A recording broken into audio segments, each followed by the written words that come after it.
Welcome to today's Explainer. We've got something absolutely massive to talk about today. For years, we've watched Apple iterate and improve on their premium devices, but a new report from the Indian Express, which pulls from insights by Bloomberg's Mark Gurman, suggests Apple is standing right on the edge of a colossal strategic shift. We're talking about the birth of a totally new tier of elite devices. Seriously, buckle up because we are officially entering Apple's Ultra era.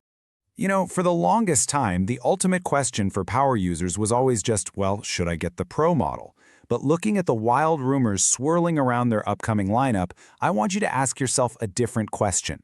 What comes after Pro? What happens when Pro is no longer the ceiling for Apple's ecosystem? That's exactly what Apple seems to be answering right now. They aren't just raising the roof, they're building a completely new summit for their most demanding users. Okay, let's dive right into this with Section 1, the Ultra branding shift, and a new strategy for Apple's elite devices.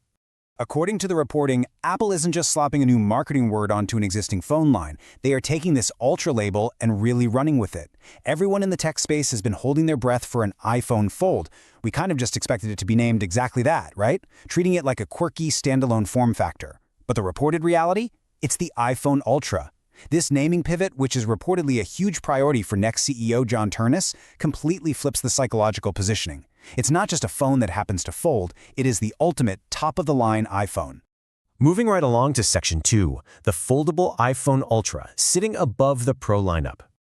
Expected to debut alongside the iPhone 18 Pro lineup later this year, this thing is not replacing the Pros. It sits entirely above them in its own league. And let's talk about scale, because the numbers here are just staggering. 7.8 inches. When you flip this book-style device open, you are basically holding a screen the size of an iPad mini. Just imagine having that much digital canvas literally sitting in your pocket, ready to go whenever you need to get serious work done.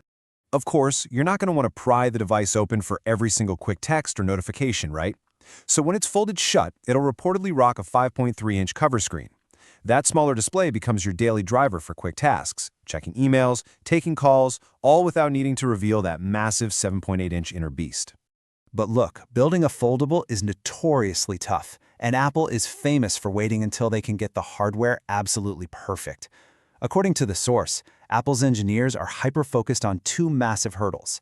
Number one, significantly reducing that annoying display crease that just plagues so many other folding phones on the market.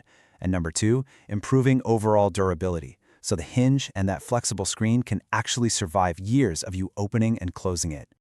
Now, what's really interesting here is how the software steps up to the plate. You can't just stretch a standard phone layout across almost 8 inches and call it a day. The report hints at a highly specialized version of iOS featuring full-blown iPad-style multitasking. We're talking real side-by-side apps and completely updated layouts designed from the ground up to take advantage of all that extra real estate. Which brings us to Section 3, rumored specs and features. What is actually under the hood? So what kind of engine do you need to power Apple's most premium phone ever?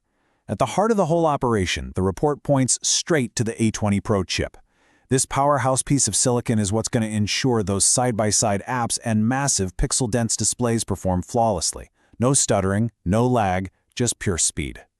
And the camera setup? It's equally wild. We're looking at a dual rear setup featuring a whopping 48-megapixel primary lens sitting right next to a 48-megapixel ultra-wide. But because it's a foldable device, you kind of need cameras pointing everywhere. Apple is reportedly dropping 18-megapixel front cameras on both the inner and outer displays, which means you're getting super high-quality selfies no matter how you're actually holding the phone. Now, keeping an A20 Pro chip and two high-resolution screens alive all day takes a ton of juice.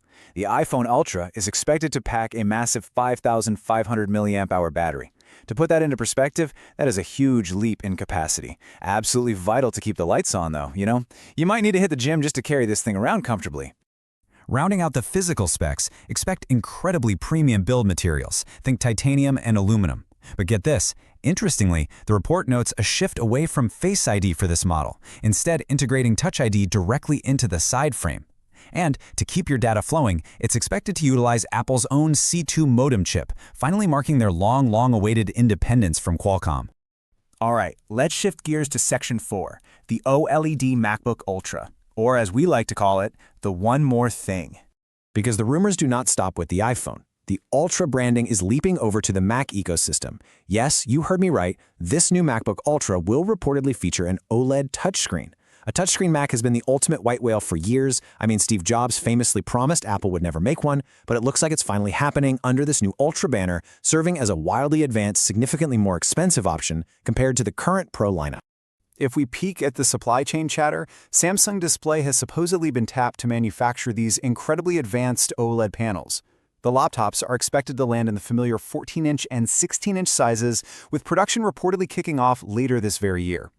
And this brilliantly illustrates exactly how serious Apple is about this launch.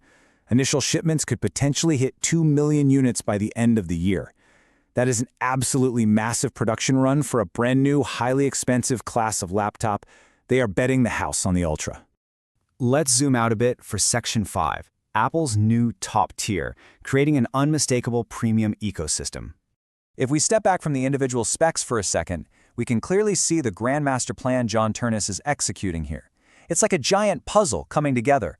We already have the rugged Apple Watch Ultra and the Ultra moniker attached to their top-tier silicon chips. Now, by adding a foldable iPhone Ultra and a touchscreen MacBook Ultra to the mix, Apple is essentially drawing a massive line in the sand, mapping out a unified elite tier across every major product category. It really all boils down to this fantastic quote right from the original Indian Express report. Apple's Ultra branding could soon extend across multiple categories, creating a clear top tier that highlights the company's most advanced and premium devices. It is 100% about clarity for you, the consumer. When you see that word Ultra, you will instantly know you are holding the absolute bleeding edge of Apple's technological capability. Which leaves us with one final thought to chew on as these rumored announcements draw closer. The tech is advancing, the screens are literally folding in half, laptops are getting touch capabilities, and those price tags are undoubtedly going to match all that premium innovation. So I want to leave you with this. As the ceiling for high-end tech is raised yet again, are you ready for the Ultra era? Thanks so much for joining me on this explainer. I hope this breakdown was as fascinating for you as it was for me. Catch you next time.